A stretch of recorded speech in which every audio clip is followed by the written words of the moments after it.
Alors, on poursuit la discussion avec Alain Reyes. Bonsoir, Alain. Salut.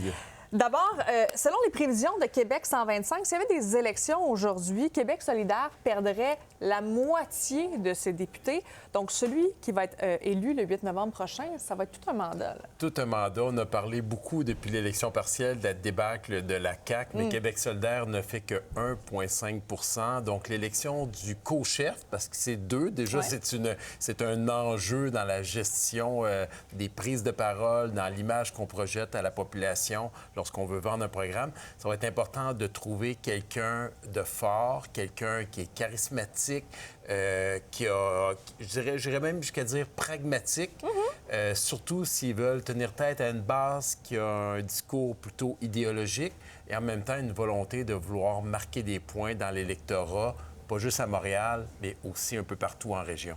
Où ça va être possiblement plus difficile parce qu'on sait souvent des gens qui disent Québec solidaire, c'est plus un parti de Montréal. On l'a vu là, dans Arthabasca, la candidate a reçu seulement 1,47 % des votes. Donc, ça va prendre quand même quelqu'un qui va venir inciter les gens à voter pour Québec solidaire. Oui, puis pourtant, dans le discours qu'on entendait de la chef actuelle, Hubert Agazal, que s'il n'y avait pas nécessairement de terreau fertile dans Arthabasca, il faut savoir que la Corporation de développement communautaire dans la région, à Victoriaville, c'est la première au Québec. Il y a un bassin très fort de gens qui travaillent dans ce secteur-là, dans l'économie circulaire, des gens théoriquement qui devraient être propices déjà à voter pour un parti plus à gauche.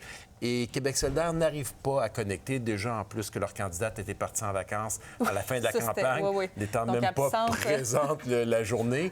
Ça envoie un drôle de message à la population, puis le défi va être énorme pour eux dans les prochaines semaines pour élire un chef charismatique pour remplacer quelqu'un qui avait quand même toute une notoriété en Gabriel Nadeau-Dubois. Parler d'un autre défi, celui-là qui est quand même assez gros, c'est-à-dire la rencontre entre Donald Trump et Vladimir Poutine. Est-ce que tu penses que cette rencontre-là, aujourd'hui, du 15 août, en Alaska, va être historique? Je pense qu'elle est déjà historique juste de par cette rencontre-là. On parle depuis 2007, si je ne me trompe pas, que le président russe n'avait pas rencontré en sol américain le président américain. Donc, on connaît l'ampleur du sujet, de cette guerre-là qui est entre l'Ukraine.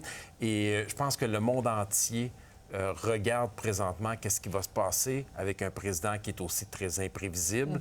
Et là, c'est comme si l'avenir de l'Ukraine est entre les mains de deux personnes qui ne proviennent pas de ce pays-là. Juste ça, c'est un peu surréaliste quand on regarde ça. En plus, puis on l'a vu déjà, les premières surprises quand Vladimir Poutine et Donald Trump sont arrivés en Alaska. On a vu que Donald Trump a invité, en fait, Vladimir Poutine à l'intérieur de sa voiture présidentielle. Donc, déjà là, quelque chose d'assez surprenant. Surréaliste même, j'aurais dire. Surréaliste. Alain, merci beaucoup d'avoir été avec nous ce soir.